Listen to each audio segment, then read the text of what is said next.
हिंदू धर्म शास्त्रों में लिखा है कि जब स्त्रियों में यह बदलाव होंगे तब जाकर के कलयुग का अंत होगा। आइए जानते हैं कि कलयुग के अंत में महिलाओं में कौन कौन से बदलाव होंगे। भगवान विष्णु ने कहा कि कलयुग की शुरुआत सबसे पहले स्त्री के बालों से होगी। जिन बालों को स्त्री का श्रृंगार कहा जाता है वह खत्म हो जाएगा, क्योंकि कलयुग में सभी महिलाएं अपने बाल काटना शुरू कर देंगी।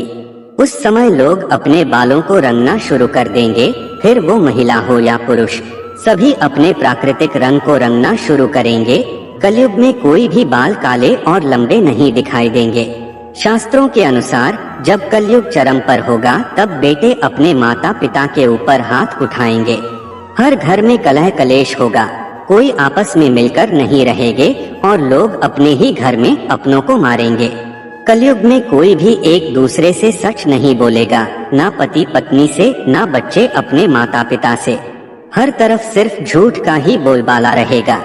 कलयुग में लड़कियां बिल्कुल भी सुरक्षित नहीं रहेंगी, उनका अपने घर में शोषण किया जाएगा। अपने ही घर के लोग उनके साथ व्यभिचार करेंगे और बाप बेटी भाई बहन कोई रिश्ते सही से नहीं रहेंगे। कलयुग में शादी सिर्फ एक समझौता बनकर रह जाएगी। ना पत्नी पति की इज्जत करेगी और ना ही पति पत्नी की इज्जत करेगा। शादी जैसे पवित्र बंधन भी अपवित्र हो जाएंगे। घर की स्त्रियों के संबंध बाहर अन्य लोगों के साथ भी होंगे। किसी की भी शादीशुदा जिंदगी ठीक से नहीं चल पाएगी। जिस तरह सतयुग में लोगों की उम्र लंबी होने के बाद मृत्यु हो जाती थी, अब घोर कलयुग में ऐसा बहुत ही कम देखने को मिलेगा। कलयुग में जब किसी की मृत्यु होगी तब उसकी उम्र 20 से 30 साल के अंदर होगी और उसकी मृत्यु अकाल या पीड़ादायक होगी। कलयुग में बेईमानी का बोलबाला होगा, लोग एक दूसरे को ठगकर पैसा कमाएंगे। पैसों के लिए इंसान का खून करेगा, दूसरों का हक छीनेगा, तब घोर कलयुग आ जाएगा। कलयुग में न कोई कानून होगा न व्यवस्था, कोई किसी से नहीं डरेगा, सब अपने मन की करेंगे। इंसान पैसों के लिए कुछ भी कर जाएगा। देश में चारों ओर अकाल और भूखमरी फैल जाएगी, लोग भूख प्यास से मरने लगेंगे और जब ऐसा होगा तब कलयुग अपने चरम सीमा तक पहुंच जाएगा। कलयुग के अंत तक मनुष्य की आयु केवल 13 वर्ष होगी और उसकी लंबाई केवल 4 इंच। धर्म शास्त्रों के अनुसार जब 7 साल की लड़की बच्चे को जन्म देने लगेंगी तो समझ जाना कि अब घोर कलयुग आ गया है। इसके कुछ समय बाद ही इस युग का अंत होगा। श्री हरि विष्णु जगत के पालन करता है। जब जब संसार में कोई संकट आया है तब तब श्री हरि विष्णु अलग अलग रूपों में प्रकट होकर उस संकट का समाधान किया है। लेकिन जब कलयुग का अंत समय आएगा तब विष्णु इस संसार को शंकर भगवान के प्रलय से नहीं बचाएंगे। तब ब्रह्मा विष्णु महेश मिलकर इस युग का अंत कर देंगे। जब महाप्रलय आएगा तब वह पानी से शुरू होगा, फिर अग्नि से, उसके बाद वायु से और अंत में पृथ्वी पर सब कुछ समाप्त हो जाएगा। इसके बाद एक नए युग की शुरुआत होगी जहाँ फिर से सत्य और धर्म की स्थापना होगी। पुराणों के अनुसार जब कलयुग का पूरी तरह से अंत हो जाएगा तब धरती पर जीवन की एक नई शुरुआत होगी। प्रकृति पर जीवन धीरे धीरे हर तरफ फैल जाएगा। इंसान फिर से धरती पर जन्म लेगा और एक नए युग की शुरुआत होगी। इस नए युग में न तो कोई पाप होगा और न ही कोई पापी होगा। सभी इंसान मिलकर रहेंगे और सात्विक जीवन जिएंगे। सूर्य सिद्धांत के अनुसार आज से करीब 5000 साल पहले कलयुग 18 फरवरी 3102 ईसा पूर्व की मध्य रात्रि से शुरू हुआ। धर्म ग्रंथों में यही वह तिथि मानी जाती है जब श्री कृष्ण बैकुंठ लौटे थे। श्री कृष्ण अपने देहावसान के लिए द्वारिका के भालका तीर्थ को चुना था। भालका तीर्थ से श्री कृष्ण के जाते ही कलयुग का आगमन पृथ्वी पर हुआ। अगर वह गलती जिस वजह से कलयुग पृथ्वी पर आया और आकर यहीं का हो गया ना की जाती तो शायद कलयुग की शुरुआत ही ना होती। पुराणों में वर्णित चारों युग की अपनी अलग अलग खासियत है। कलयुग की भी अपनी एक खासियत है जिसमें वह सारे युगों में अच्छा है, जिसके ऊपर इस वीडियो के अंत में बात करेंगे।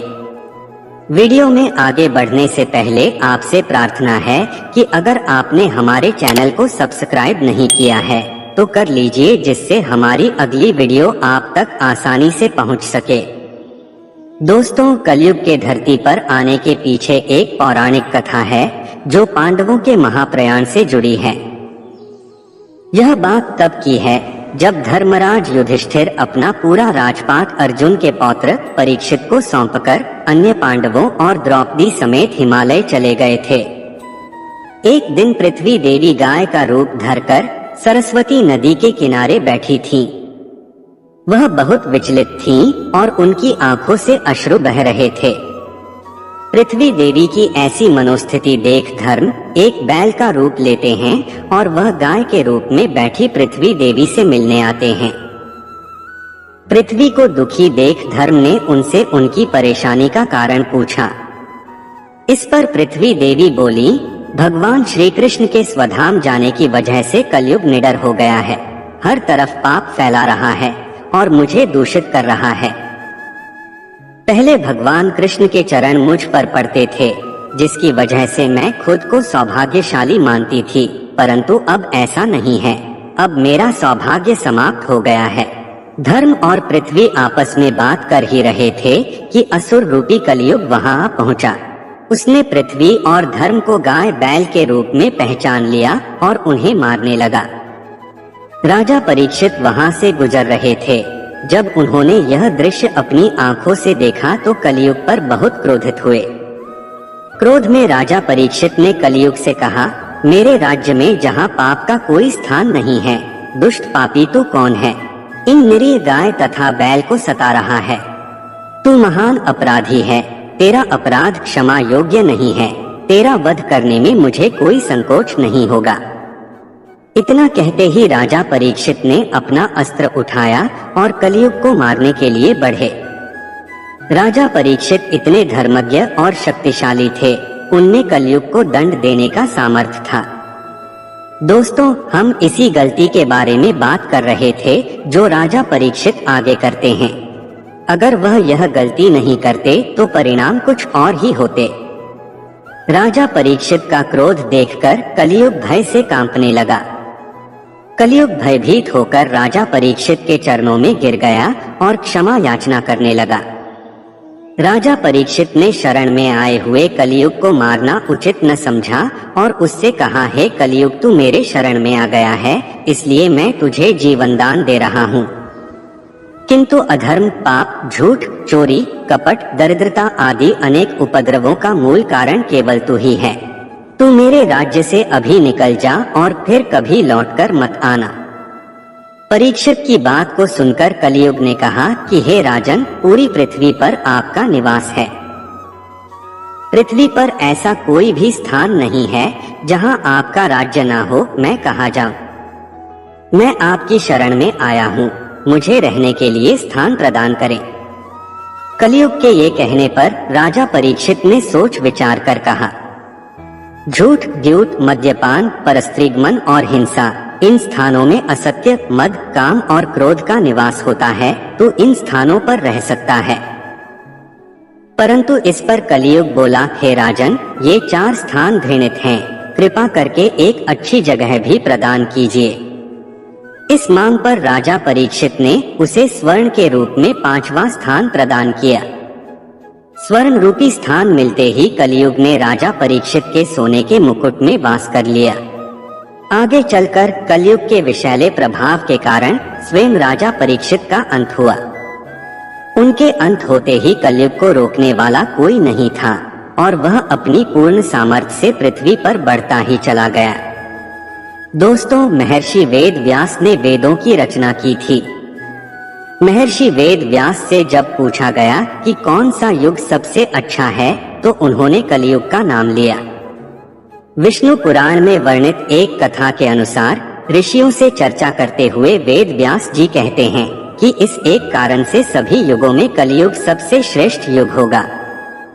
व्यास जी ने कहा, 10 वर्ष में जितना व्रत और तप करके कोई मनुष्य सतयुग में पुण्य पाता है, त्रेता युग में वही पुण्य 1 साल के तप से मिलता है। वहीं द्वापर युग में 1 महीने पर उतना पुण्य मिलता है, जबकि कलयुग में मात्र 1 दिन के तप से ही वह पुण्य प्राप्त कर सकते हैं। इसलिए इस मायने में कलियुग सभी युगों में सर्वश्रेष्ठ माना गया है। दोस्तों, भगवत गीता के 12वें स्कंद के 24वें श्लोक में स्पष्ट कहा गया है कि जब ये तीनों ग्रह बृहस्पति, सूर्य और चंद्रमा एक साथ पुष्य नक्षत्र में प्रवेश करेंगे, तब भगवान विष्णु के 10वें अवतार यानी भगवान कल्कि का जन्म होगा। कुछ धर्म शास्त्रों में यहाँ तक बताया गया है कि कल्कि भगवान किस कालखंड में, किस ऋतु में, किस स्थान पर और किसके घर पुत्र के रूप में अवतरित होंगे, यह सब पहले ही बता दिया गया है। इस वीडियो में कल्कि अवतार से जुड़े इन्हीं रहस्यों के बारे में जानेंगे। दोस्तों, शास्त्रों के अनुसार धरती पर कुल 4 युग हैं, जिनमें से सबसे पहला युग सतयुग था। यह युग सच्चाई और अच्छाई का प्रतीक था, लेकिन धीरे धीरे इंसान के पाप इतने बढ़ गए कि कलयुग का समय आ गया। इस कलयुग को बाकी तीनों युगों के मुकाबले सबसे निकृष्ट माना गया है। भगवत गीता में 4th अध्याय के 8वें श्लोक में श्री कृष्ण ने कहा है, परित्राणाय साधूनां विनाशाय च दुष्कृतां धर्म संस्थापनार्थाय संभवामि युगे युगे। इस श्लोक में श्री कृष्ण कहते हैं, सज्जन पुरुषों के कल्याण के लिए, दुष्कर्मियों के विनाश के लिए और धर्म की पुनः स्थापना के लिए मैं युगों युगों से जन्म लेता आया हूँ। धरती पर जब भी पाप बढ़ जाता है और धर्म की हानि होने लगती है, तब तब भगवान ने धरती पर जन्म लेकर दुष्टों का विनाश किया है। इसलिए कलयुग का अंत करने और धर्म की फिर से स्थापना करने विष्णु भगवान मृत्युलोक में 10वें अवतार के रूप में जन्म लेंगे। श्रीमद् भगवत गीता में श्री कृष्ण ने कहा था कि कलयुग में धरती पर पाप बढ़ जाएगा, मनुष्य पतित हो जाएंगे और लोग एक दूसरे के दुश्मन बन जाएंगे।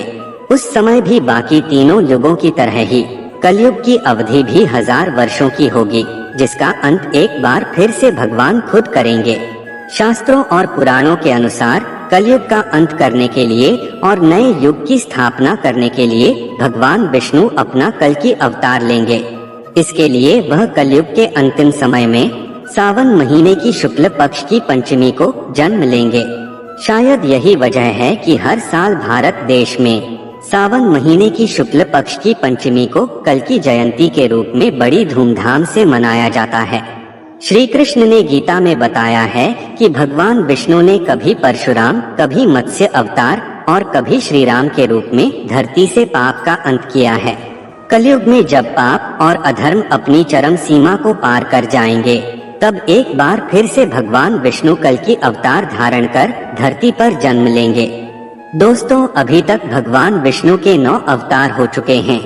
कल्कि अवतार भगवान का 10वां अवतार होगा, जिसका उद्देश्य कलयुग का अंत करके धर्म युग की पुनः स्थापना करना है। कल्कि अवतार का उल्लेख अग्नि पुराण के 16वें अध्याय में भी मिलता है। यहाँ पर कल्कि अवतार का चित्रण धनुष बाण धारण किए हुए एक घुड़सवार के रूप में किया गया है। स्कंद पुराण के 10वें अध्याय में स्पष्ट वर्णित है कि कलयुग में भगवान विष्णु का अवतार कल्कि के रूप में संभल ग्राम में होगा। कल्कि पुराण के अनुसार वह हाथ में चमचमाती हुई तलवार लिए सफेद घोड़े पर सवार होकर युद्ध और विजय के लिए निकलेंगे तथा म्लेच्छों को पराजित कर सनातन धर्म की स्थापना करेंगे। दोस्तों, कलयुग का अंत करने कोई दैवीय शक्ति अवतरित होगी जो असीम शक्तिशाली होगी और कलयुग का विनाश करेगी।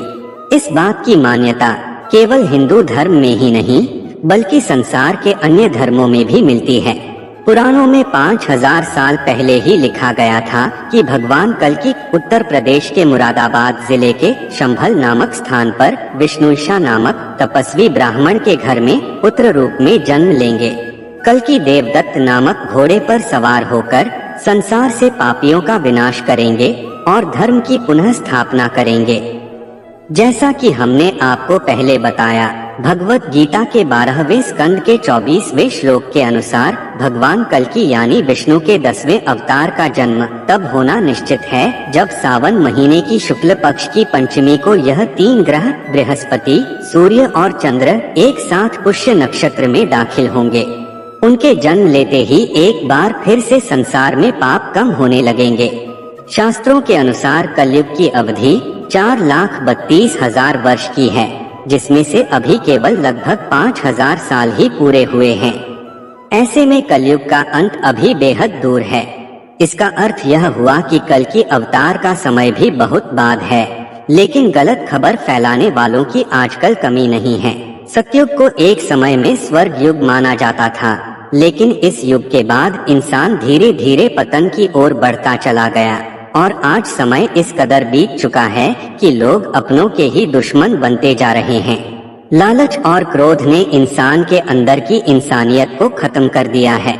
लेकिन जब श्री विष्णु का 10वां अवतार धरती पर जन्म लेगा तो एक बार फिर से इंसानों की बुद्धि लौट आएगी और बुराई का अंत होना शुरू हो जाएगा। दोस्तों, इस बात पर आसानी से विश्वास हो जाता है कि पुराणों की यह सभी बातें हमारे चारों ओर जैसे आज सत्य हो रही हैं, वैसे ही भविष्य में भी सही होंगी और कल की अवतार होगा। दोस्तों, इस मृत्युलोक के क्रम को बनाए रखने के लिए स्त्रियों का बहुत बड़ा योगदान है। भगवान का स्त्रियों की रचना करने के पीछे एक उद्देश्य यह भी था, इसीलिए स्त्रियों को हमारे धर्म ग्रंथों में उच्च स्थान दिया गया है। हमारे हिंदू धर्म में स्त्रियों के हर रूप को मर्यादा और आदर भाव से देखा गया है। कलयुग में जब स्त्रियों का शोषण होने लगेगा, जब स्त्रियां अपने ही घरों में सुरक्षित नहीं रहेंगी, व्यभिचार बढ़ जाएगा, तब कलयुग का अंत निकट होगा।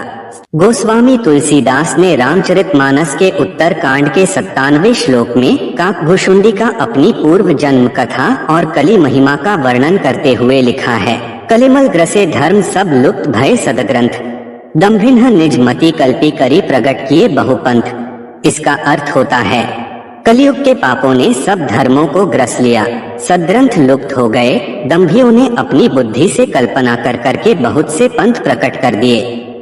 कलयुग यानी काला युग, कलह और क्लेश का युग, जिस युग में सभी के मन में असंतोष हो, सभी मानसिक रूप से दुखी हो, वह युग ही कलयुग है। अगर कलयुग को 4 भागों में बांटा जाए तो इस समय हम कलयुग के प्रथम भाग में हैं। कलयुग में इंसानों की उम्र पहले 100 वर्षों से ज्यादा की होती थी, जो धीरे धीरे कम होती जा रही है। जैसे जैसे कलयुग आगे बढ़ता जाएगा, वैसे वैसे इंसानों की उम्र और भी घटती जाएगी। कलयुग के द्वितीय चरण में इंसानों की उम्र सिर्फ 50 साल ही रह जाएगी, जबकि तृतीय चरण में उम्र घटकर 25 साल और चतुर्थ चरण में सिर्फ 12.5 साल ही रह जाएगी। जहां नियम कानून खत्म हो जाएं, जहां रिश्ते नातों की मर्यादा का मान न रखा जाए, उसी को कलयुग कहते हैं। इस युग में धर्म का सिर्फ 1/4 अंश ही रह जाता है। आज के समय में इंसान जानवर जैसा बन गया है। थोड़ी सी संपत्ति के लिए लोग एक दूसरे की जान तक लेने से नहीं कतराते। एक इंच जमीन के लिए सगे भाई तक आपस में लड़ मरते हैं। अभी कलयुग का प्रथम चरण ही चल रहा है। जब कलयुग का चौथा चरण शुरू होगा, तब घोर कलयुग लगेगा। लोगों का कद बहुत छोटा हो जाएगा। 10 साल का बच्चा बूढ़ा दिखने लगेगा, वही बच्चा दादा और नाना बनेगा। अभी तो हम अपनों को जानते हैं, रिश्तों को समझते हैं। ये मेरे पापा हैं, ये मेरी माँ है, मेरे भैया हैं, मेरी बहन है। जब घोर कलयुग आएगा तो इन सब रिश्तों की कोई कदर नहीं होगी, कोई भी संबंध सुरक्षित नहीं रहेगा। घोर कलयुग में तो यह भी पता नहीं चलेगा कि इस बच्चे का बाप कौन है। धरती पर अकाल पड़ जाएगा, लोग भूखमरी के कारण मर जाएंगे, पूजा पाठ कहीं नहीं होगा, धार्मिक शिक्षा पूरी तरह से समाप्त हो जाएगी। कलयुग का प्रारंभ 3102 ईसा पूर्व हुआ था। श्रीमद् भागवत पुराण और भविष्य पुराण में कलयुग के अंत का वर्णन मिलता है। कलयुग में भगवान कल्कि का अवतार होगा, जो पापियों का संहार करके फिर से सतयुग की स्थापना करेंगे। दोस्तों, आइए अब जानते हैं काल चक्र गणना और कलयुग की उम्र के बारे में। शास्त्रों में मनुष्य का 1 मास अर्थात 30 दिन पितरों के 1 दिन रात के बराबर होता है। मनुष्य का 1 वर्ष अर्थात 365 दिन देवताओं के 1 दिन रात के बराबर होता है। मनुष्य का 30 वर्ष देवताओं के 1 मास के बराबर होता है। देवताओं के 1 वर्ष को दिव्य वर्ष कहा जाता है। देवताओं का 1 दिव्य वर्ष मनुष्यों के 360 वर्ष के बराबर बताया गया है। इसका मतलब हुआ कि मनुष्य का 4 जीवन, और यदि हर जीवन में वह 90 साल तक जिए तो उसके 4 जीवन काल के बराबर देवताओं का 1 दिव्य वर्ष होता है। अगर कलयुग की बात करें तो मनुष्य का 4,32,000 वर्ष कलयुग की उम्र है, जो देवताओं के 1,200 दिव्य वर्ष के बराबर है। आइए अब संक्षेप में चारों युगों की उम्र और कालचक्र गणना देखते हैं। सतयुग की उम्र देवताओं के 4,800 दिव्य वर्ष के बराबर थी, जो हमारे 17,28,000 वर्ष के बराबर है। त्रेतायुग की उम्र देवताओं के 3,600 दिव्य वर्ष के बराबर थी, जो हमारे 12,96,100 वर्ष के बराबर है। द्वापर युग की उम्र देवताओं के 2,400 दिव्य वर्ष के बराबर थी, जो हमारे 8,64,000 वर्ष के बराबर है। और कलयुग की उम्र देवताओं के 1,200 दिव्य वर्ष के बराबर होगी, जो हमारे 4,32,000 वर्ष के बराबर है। इस मान से कलयुग का काल 4,32,000 साल लंबा चलेगा। अभी कलयुग का प्रथम चरण ही चल रहा है। कलयुग का प्रारंभ 3,102 ईसा पूर्व तब हुआ था, जब 5 ग्रह मंगल, बुध, शुक्र, बृहस्पति और शनि मेष राशि पर 0 डिग्री पर एक ही लाइन पर आ गए थे। आइए निकालते हैं कि कलयुग का कितना समय बीत चुका है। कलयुग की शुरुआत 3,102 ईसा पूर्व हुई थी और उसके बाद अभी तक 2022 साल बीत चुके हैं। जब इनको जोड़ते हैं तो 5,025 आता है, अर्थात आज तक कलयुग का 5,025 साल बीत चुका है। जब इस संख्या को हम कलयुग के पूरे जीवन अवधि से घटाते हैं तो आता है 4,26,875। तो दोस्तों, कलयुग का इतना लंबा समय 4,26,875 अभी बाकी है। दोस्तों, भगवान श्री कृष्ण ने द्वापर युग अर्थात महाभारत के काल में ही कलयुग के बारे में भविष्यवाणी कर दी थी। आज जब हम कलयुग में रहते हुए उन ग्रंथों का अध्ययन करते हैं जिनमें यह बातें आज भी लिखी है, तो आश्चर्य भी होता है। भगवान श्री कृष्ण ने कलयुग में 2 चरित्र वाले व्यक्तियों के बारे में, माता पिता और संतान के संबंध के विषय में, साधु महात्माओं और पंडितों के विषय में और भगवान की भक्ति तथा उसके प्रभाव के बारे में विस्तार से उसी समय बता दिया था। इस वीडियो में हम भगवान श्री कृष्ण द्वारा बताए गए उन 5 कलयुग बेबाक सत्य के बारे में बात करेंगे। इससे हम बहुत कुछ सीख सकते हैं और इस शिक्षा को अपने आचरण में लाकर जीवन को सार्थक बना सकते हैं। दोस्तों, आगे बढ़ने से पहले आपसे रिक्वेस्ट है कि अगर आपने हमारे चैनल को सब्सक्राइब ना किया हो तो प्लीज सब्सक्राइब कर लीजिए, जिससे हमारी अगली वीडियो आप तक आसानी से पहुंच सके।